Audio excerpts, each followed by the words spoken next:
ಎಲ್ಲರಿಗೂ ನಮಸ್ಕಾರ. ಸಾನ್ವಿ ಎಕ್ಸಾಮ್ ಅಕಾಡೆಮಿಗೆ ಎಲ್ಲರಿಗೂ ಆತ್ಮೀಯವಾದಂತಹ ಸ್ವಾಗತ. ಓಕೆ, ಜನರಲ್ ಸೈನ್ಸ್ ಕ್ವಶನ್ಸ್ಗಳನ್ನು ಡಿಸ್ಕಸ್ ಮಾಡ್ತಾ ಹೋಗೋಣ. ಖಂಡಿತ ಜನರಲ್ ಸೈನ್ಸ್ ಅಥವಾ EVS very important topic for all competitive ಎಕ್ಸಾಮ್ಸ್ಗೆ ತುಂಬ ಇಂಪಾರ್ಟೆಂಟ್ ಟಾಪಿಕ್ ಆಗುತ್ತೆ. ಆ ಒಂದು ಪರೀಕ್ಷೆಗಳಲ್ಲಿ ಯಾವ ರೀತಿಯಾದಂತಹ ಜನರಲ್ ಸೈನ್ಸ್ ಕ್ವಶನ್ಸ್ಗಳನ್ನು ಕೇಳ್ತಾನೆ ಅನ್ನೋದನ್ನು ಡಿಸ್ಕಸ್ ಮಾಡ್ತಾ ಹೋಗೋಣ. ಖಂಡಿತ ಕಳೆದ ಕ್ಲಾಸಲ್ಲಿ ನಾನು ಹಿಸ್ಟ್ರಿ ಕ್ವಶನ್ಸ್ಗಳನ್ನು ಡಿಸ್ಕಸ್ ಮಾಡಿದ್ದೆ. ಈಗ ಜನರಲ್ ಸೈನ್ಸ್ ಕ್ವಶನ್ಸ್ಗಳನ್ನು ಡಿಸ್ಕಸ್ ಮಾಡ್ತೀನಿ. ಹೋಗೋಣ.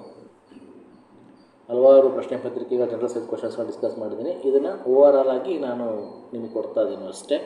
ಸೊ ನಾನು subject wise, question paper wise ಅಥವಾ ಇಸ್ವಿ ವೈಸ್ ಸಹ ನಾನು ಡೆಫಿನೇಷನ್ ಮಾಡಿ ವೀಡಿಯೋಸ್ಗಳನ್ನ ಮಾಡಿದ್ದೀನಿ. ತುಂಬ ಯೂಸ್ಫುಲ್ ಕ್ವಶನ್ ಸೀರೀಸು. ಸೊ ಅದನ್ನೇ ಕಂಟಿನ್ಯೂ ಮಾಡ್ತಿದ್ದೀನಿ. ಬಟ್ ಇಲ್ಲಿ ಯಾವುದೇ ಪರ್ಟಿಕ್ಯುಲರ್ ವರ್ಷ ಇಲ್ಲ, ಪರ್ಟಿಕ್ಯುಲರ್ ಏನು ಹೇಳ್ತಾರಲ್ಲ ಪರ್ಟಿಕ್ಯುಲರ್ ಇಂಥ ಎಕ್ಸಾಮಿಗೆ ಅಂತೇನಿಲ್ಲ. ಬಟ್ ಓವರಾಲ್ ಆಗಿ ನಾನು ಈ ಥರ ಕ್ವಶನ್ಸ್ಗಳನ್ನ ನಿಮಗೆ ಈ ಥರ ಮುಂದೆ ಕೊಡ್ತಾ ಹೋಗ್ತೀನಿ. History, general science, geography, economics ಈ ಥರ. ಓಕೆ, ಇವತ್ತು ಜನರಲ್ ಸೈನ್ಸ್ ಕ್ವಶನ್ಸ್ಗಳನ್ನ ಡಿಸ್ಕಸ್ ಮಾಡ್ತಾ ಹೋಗೋಣ. ಫಸ್ಟ್ನೇ ಪ್ರಶ್ನೆ ಏನಿದೆ, ಆ್ಯಂಟಿವೈರಸ್ ಔಷಧಿಗಿಂತಲೂ ಹೆಚ್ಚು ಆ್ಯಂಟಿ ಬ್ಯಾಕ್ಟೀರಿಯಲ್ ಔಷಧಿಗಳಿವೆ ಯಾಕಪ್ಪ ಅಂತ. ಹೌದು, ಆ್ಯಂಟಿವೈರಸ್ ಔಷಧಿಗಳು ಕಡಿಮೆ ಇದ್ದಾವೆ. ಬಟ್ ಆ್ಯಕ್ಚುಲಿ ವೈರಸ್ಗಳಿಗೆ ವ್ಯಾಕ್ಸಿನ್ ಮಾತ್ರ ಮದ್ದು, ಅವಕ್ಕೆ ಯಾವುದೇ ರೀತಿಯ ಔಷಧಿ ಇಲ್ಲ. ಬಟ್ ಆ್ಯಂಟಿ ಬ್ಯಾಕ್ಟೀರಿಯಲ್ ಔಷಧಿಗಳು ತುಂಬ ಇದ್ದಾವೆ. ಯಾಕಪ್ಪ ಅಂದರೆ ವೈರಸ್ನಿಂದ ಬರುವ ರೋಗಗಳು ಅಂತರ್ಕೋಶಗಳಾಗಿರೋದ್ರಿಂದ ಅವಕ್ಕೆ ಯಾವುದೇ ರೀತಿಯ ಏನು ಆ್ಯಂಟಿಬಯೋಟಿಕ್ಸ್ ಅಂತೇನು ಹೇಳ್ತೀವಲ್ಲ ಪ್ರತಿಜನಕಗಳು ಇರೋದಿಲ್ಲ. ಹಾಗಾಗಿ ಆ್ಯಂಟಿಬಯೋಟಿಕ್ಸ್ ಅಂದರೆ ಆ್ಯಂಟಿ ಬ್ಯಾಕ್ಟೀರಿಯಲ್ಗಳಿಗೆ ಮಾತ್ರ ಇರ್ತವೆ. ಸೊ ವೈರಸ್ನಿಂದ ಬರುವ ಜೀವರೋಗಗಳು ಅಂತರ್ಕೋಶಗಳಾಗಿರೋದ್ರಿಂದ ಆ್ಯಂಟಿವೈರಸ್ ಔಷಧಿಗಿಂತಲೂ ಹೆಚ್ಚು ಆ್ಯಂಟಿ ಬ್ಯಾಕ್ಟೀರಿಯಲ್ ಔಷಧಿಗಳು ಇದ್ದಾವೆ. ನೆಕ್ಸ್ಟು, ಕೆಲವು ಕಲ್ಲುಗಳಿಂದ ತುಂಬಿದ ಒಂದು ದೋಣಿ ತೇಲುತ್ತೆ. ಕಲ್ಲುಗಳನ್ನು ನೀರಿನೊಳಗೆ ಹಾಕಿದರೆ ನೀರಿನ ಮಟ್ಟ ಏನಾಗುತ್ತೆ? ಸೊ ಆಟೋಮೆಟಿಕ್ಕಾಗಿ ನೀರಿನ ಮಟ್ಟ ಏನಾಗುತ್ತೆ? ಇಳಿಯುತ್ತೆ. ಸಂಪೂರ್ಣ ಆಂತರಿಕ ಪ್ರತಿಫಲನವಾಗಬೇಕಾದರೆ ಬೆಳಕು ಏನಾಗಬೇಕು ಅಂತ ಪ್ರಶ್ನೆ. ಸಾಂದ್ರ ಮಧ್ಯವರ್ತಿಯಿಂದ ಹಗುರ ಮಧ್ಯವರ್ತಿಗೆ ಹೋಗಬೇಕು. ಒಂದು ಸಂಪೂರ್ಣ ಆಂತರಿಕ ಪ್ರತಿಫಲನ ಆಗಬೇಕಂದ್ರೆ ಬೆಳಕು ಸಾಂದ್ರ ಮಧ್ಯವರ್ತಿಯಿಂದ ಹಗುರ ಮಧ್ಯವರ್ತಿಗೆ ಹೋಗಬೇಕು. ನೆಕ್ಸ್ಟ್, 4ನೇ ಪ್ರಶ್ನೆ, ಯಾವ ವಸ್ತು ಪಟಾಕಿ ಹೊತ್ತಿಸಿದಾಗ ಕಿಡಿಕಾರುವ ಕೆಂಪು ಬಣ್ಣ ಉಂಟಾಗುವುದಕ್ಕೆ ಕಾರಣವಾಗಿದೆ? So repeated question. ಸ್ಟಾನೇಷಿಯಮ್ ಇದೆಯಲ್ಲ, ಈ ಒಂದು ರಾಸಾಯನಿಕ ಪಟಾಕಿಗಳಿರೋದ್ರಿಂದ ಪಟಾಕಿ ಸಿಡಿದಾಗ ಅವು ಕೆಂಪು ಬಣ್ಣ ಉಂಟಾಗುತ್ತೆ ಅಂತ ಹೇಳ್ತಾರೆ. ನೆಕ್ಸ್ಟ್ ಪ್ರಶ್ನೆ, ಡೈನೋಸಾರ್ಸ್ ಒಂದು ಖಂಡಿತ ಅದು ಒಂದು ಸರೀಸೃಪ.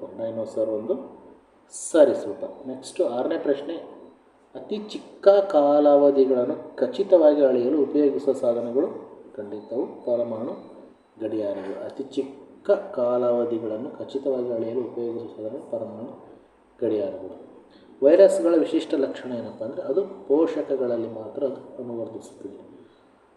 ವೈರಸ್ಗಳ ವಿಶಿಷ್ಟ ಲಕ್ಷಣವೇನಪ್ಪ ಅಂದರೆ ಅದು ಪೋಷಕಗಳಲ್ಲಿ ಮಾತ್ರ ಅನುವರ್ತಿಸುತ್ತದೆ. ನೆಕ್ಸ್ಟು, ಭೂಮಿಯ ಫಲವತ್ತತೆಯನ್ನು ಸುಧಾರಿಸಬಹುದಾದ ವಿಧಾನ ಜೀವಂತ ಎರೆಹುಳುಗಳನ್ನು ಸೇರಿಸುವುದು. ಸೊ ಎರೆಹುಳುಗಳ ಬಗ್ಗೆ ಬೇರೆ ಬೇರೆ ಎಕ್ಸಾಮಲ್ಲಿ ಬೇರೆ ಬೇರೆ ಥರ ಕೇಳಿದ್ದೇನೆ. ಭೂಮಿಯ ಫಲವತ್ತತೆಯನ್ನು ಸುಧಾರಿಸಬಹುದಾದ ವಿಧಾನ ಅಂದರೆ ಖಂಡಿತ ಭೂಮಿಯಲ್ಲಿ ಜೀವಂತ ಎರೆಹುಳುಗಳನ್ನು ನಾವು ಸೇರಿಸೋದ್ರಿಂದ ಆಟೋಮೆಟಿಕ್ಕಾಗಿ ಭೂಮಿಯ ಫಲವತ್ತತೆ ಸುಧಾರಿಸುತ್ತೆ. ಓಕೆ, ನೆಕ್ಸ್ಟ್ ಪ್ರಶ್ನೆ, ಬಾವಲಿಗಳಿಗೆ ಸಂಬಂಧಪಟ್ಟಂಗಿದೆ. ಬಾವಲಿಗಳು ಬ್ಯಾಟ್ಗಳ ಬಗ್ಗೆ ಹಲವಾರು ಎಕ್ಸಾಮ್ಗಳು ಬ್ಯಾಟ್ಗಳ ಬಗ್ಗೆ ಬಾವಲಿಗಳ ಬಗ್ಗೆ ಕೇಳ್ತೀನಿ. UPSC, KS ಎಲ್ಲ ಎಕ್ಸಾಮಲ್ಲಿ ಕೇಳ್ತಾರೆ. ಬಾವಲಿಗಳು ಖಂಡಿತ ಒಂದು ಸಸ್ತನಿಗಳು. ಬಾವಲಿಗಳಲ್ಲಿ ವಾಸ್ತವಿಕವಾಗಿ ಬದಲಾದ ಮುಂಗಾಲುಗಳೇ ರೆಕ್ಕೆಗಳಾಗಿವೆ. ಬಾವಲಿಗಳು ಸ್ವಾಭಾವಿಕವಾಗಿ ರಾತ್ರಿ ಚಟುವಟಿಕೆ ಜೀವಿಗಳಾಗಿವೆ. ಬಾವಲಿಗಳು ಸಸ್ತನಿಗಳು. ಬಾವಲಿಗಳಲ್ಲಿ ವಾಸ್ತವಿಕವಾಗಿ ಬದಲಾದ ಮುಂಗಾಲುಗಳೇನಾಗಿವೆ? ರೆಕ್ಕೆಗಳಾಗಿವೆ. ಬಾವಲಿಗಳು ಸ್ವಾಭಾವಿಕವಾಗಿ ರಾತ್ರಿ ಚಟುವಟಿಕೆ ಜೀವಿಗಳಾಗಿವೆ. 10ನೇ ಪ್ರಶ್ನೆ, ಬೆಳಕು ಮತ್ತು ಶಬ್ದ ಇವೆರಡು ತರಂಗಗಳೆರಡೇನು ವ್ಯತಿಕರಣವನ್ನು ಖಂಡಿತ ಪ್ರದರ್ಶಿಸುತ್ತವೆ. ಬೆಳಕು ಮತ್ತು ಶಬ್ದ ತರಂಗಗಳೆರಡು ಬೆಳಕಿನ ವ್ಯತಿಕರಣವನ್ನು ಪ್ರದರ್ಶಿಸುತ್ತವೆ. ಒಂದು ಕೋಶ ಮೂಲದ ಉತ್ಪತ್ತಿಯಾದ ಕೋಶ ಸಮೂಹವನ್ನು ಏನಂತ ಕರಿತೀವಿ ನಾವು? ಒಂದು ಕೋಶ ಮೂಲದಿಂದ ಉತ್ಪತ್ತಿಯಾದ ಕೋಶ ಸಮೂಹವನ್ನು ಕ್ಲೋನ್ ಅಂತ ಕರಿತೀವಿ. ಸೂರ್ಯನ ಶಾಖವು ಭೂಮಿಗೆ ಭೂಮಿಗೆ ತಲುಪುತ್ತೆ. ಸೂರ್ಯನ ಶಾಖವು ಭೂಮಿಗೆ ವಿಕಿರಣದಿಂದ ತಲುಪುತ್ತೆ. 3ನೇ ಪ್ರಶ್ನೆ, ಗಜ್ಜರಿಯು ಒಂದು ದ್ವೈವಾರ್ಷಿಕ ಸಸ್ಯ. ಕ್ಯಾರೆಟ್ ಅಂತ ಕರಿತೀವಿ, ಅದು ಒಂದು ದ್ವೈವಾರ್ಷಿಕ ಸಸ್ಯ ಆಗಿದೆ. ಓಕೆ, ನಿಮಗೇನು ಇಂಪಾರ್ಟೆಂಟ್ ಅನಿಸುತ್ತೆ ನೋಟ್ಸ್ ಮಾಡ್ಕೊಳ್ತಾ ಹೋಗಿ. ಆಲ್ಮೋಸ್ಟ್ ಎಲ್ಲ ಎಕ್ಸಾಮ್ ರಿಪೀಟೆಡ್ ಆಗಿರೋ ಕ್ವಶನ್ಸ್ಗಳಿರ್ತವೆ, ಜೊತೆಗೆ ವೆರಿ ಇಂಪಾರ್ಟೆಂಟ್ ಕ್ವಶನ್ಸ್ ಏರು ಸಹ ಹೌದು. ಇದನ್ನು ಬಳಸ್ಕೊಳ್ಳಿ ಅಂತ ಹೇಳ್ತಾ, ನೆಕ್ಸ್ಟ್, ಆಸ್ಪರಿನ್ ಇದರ ರಾಸಾಯನಿಕ ಹೆಸರು. ಆಸ್ಪರಿನ್ ಇದರ ರಾಸಾಯನಿಕ ಹೆಸರು ಏನಪ್ಪ ಅಂದರೆ ಅಸಿಟೈಲ್ ಸ್ಯಾಲಿಸಿಲಿಕ್ ಆ್ಯಸಿಡ್ ಅಥವಾ ಅಸಿಟೈಲ್ ಸ್ಯಾಲಿಸಿಲಿಕ್ ಆಮ್ಲ. ಹಸಿರು ಮನೆ ಬಗ್ಗೆ ಹಲವಾರು ಎಕ್ಸಾಮ್ಗಳು ಕೇಳಿದ್ರೆ ಹಸಿರು ಮನೆ ಅಥವಾ ಗಾಜಿನ ಮನೆ ಅಂತ ಕರಿತೀವಿ. ಇದರ ಪರಿಣಾಮ ಏನಪ್ಪ ಅಂದರೆ, ಇದರ ಪರಿಣಾಮ ಎಂದರೆ ಅಂತ ಕೇಳಿದರೆ ಹಸಿರು ಮನೆ ಅಥವಾ ಗಾಜಿನ ಮನೆ ಪರಿಣಾಮ ಎಂದರೆ ವಾತಾವರಣ ಇಂಗಾಲ ಡೈಆಕ್ಸೈಡ್ ಮೂಲಕ ಸೌರಶಕ್ತಿಯನ್ನು ಹಿಡಿಯುವುದು. ವಾತಾವರಣದಲ್ಲಿರೋ ಇಂಗಾಲ ಡೈಆಕ್ಸೈಡ್ ಏನಿರುತ್ತೆ ಸೌರಶಕ್ತಿಯನ್ನು ಹಿಡಿಯುವುದನ್ನು ನಾವೇನಂತೀವಿ ಹಸಿರು ಮನೆ ಪರಿಣಾಮ ಅಥವಾ ಗಾಜಿನ ಮನೆ ಪರಿಣಾಮ ಅಂತ ಕರಿತೀವಿ. ಅಂಗೋರ ಉಣ್ಣೆಯನ್ನು ಉತ್ಪಾದಿಸುವ ತಳಿ ಅಥವಾ ಜೀವಿಯಾದರೆ ಅಂಗೋರ ಉಣ್ಣೆ ಮೊಲ. ಈ ಮೊಲದಿಂದಲೇ ಈ ಉಣ್ಣೆ ಬರುತ್ತೆ. ಅಂಗೋರ ಉಣ್ಣೆಯನ್ನು ಈ ತಳಿಯಿಂದ ಪಡೆಯುತ್ತಾರೆ ಅಂದರೆ ಮೊಲದಿಂದ ಪಡೆಯುತ್ತಾರೆ. ಮಿಶ್ರ ಲೋಹಗಳು ಖಂಡಿತ ಹಿತ್ತಾಳೆ, ಕಂಚು, ಉಕ್ಕು. ಈ ಮೂರು ಸಹ ಮಿಶ್ರ ಲೋಹಗಳು. ಯಾವ ಮಿಶ್ರ ಲೋಹಗಳಿಂದ ಆಗಿದೆ ಅನ್ನೋದನ್ನು ಕಾಮೆಂಟ್ ಮಾಡಿ. ನೆಕ್ಸ್ಟ್, ಅತ್ಯುತ್ತಮವಾಗಿ ಹೊಳೆಯುವ ದರ್ಜೆಯ ಹಾಗೂ ಹೆಚ್ಚಿನ ಕ್ಯಾಲರಿ ಮೌಲ್ಯ ಹೊಂದಿರುವ ಕಲ್ಲಿದ್ದಲು. ಕಲ್ಲಿದ್ದಲು ಬಗ್ಗೆ ಎಲ್ಲ ಎಕ್ಸಾಮ್ಗಳು ಕೇಳ್ತಾನೆ, ಡಿಫ್ರೆಂಟಾಗಿ ಕೇಳ್ತಾನೆ. Very important topic. ಕಲ್ಲಿದ್ದಲು ವಿಧಗಳು, ಯಾವ ಕಲ್ಲಿದ್ದಲು ಸ್ಟ್ರಾಂಗು, ಯಾವ ಕಲ್ಲಿದ್ದಲು ವೀಕು, ಅಥವಾ ಯಾವ ಕಲ್ಲಿದ್ದಲು ಹೆಚ್ಚು ಉಪಯುಕ್ತ ಅನ್ನೋದ್ರ ಬಗ್ಗೆ ಹಲವಾರು ಎಕ್ಸಾಮ್ ಕೇಳ್ತಾನೆ. ಅತ್ಯುತ್ತಮ ಹೊಳೆಯುವ ದರ್ಜೆಯ ಹಾಗೂ ಹೆಚ್ಚಿನ ಕ್ಯಾಲರಿ ಮೌಲ್ಯ ಹೊಂದಿರುವ ಕಲ್ಲಿದ್ದಲು ಅಂದರೆ ಅದು ಅಂಥ್ರಸೈಟ್. ಓಕೆ. ನೆಕ್ಸ್ಟ್, ಯಾವುದು ಪ್ರತಿ ಗ್ರಾಮಿಗೆ ಅತ್ಯಂತ ಹೆಚ್ಚು ಉಷ್ಣಜನಕ ಶಕ್ತಿಯನ್ನು ಹೊಂದಿದೆ? ಖಂಡಿತ ಸಸಾರಜನಕಗಳು ಪ್ರತಿ ಗ್ರಾಮಿಗೆ ಹೆಚ್ಚಿನ ಕ್ಯಾಲೋರಿಯನ್ನು ಹೊಂದಿವೆ. ಅತಿ ಉಷ್ಣಜನಕ ಕ್ಯಾಲೋರಿಯನ್ನು ಹೊಂದಿವೆ.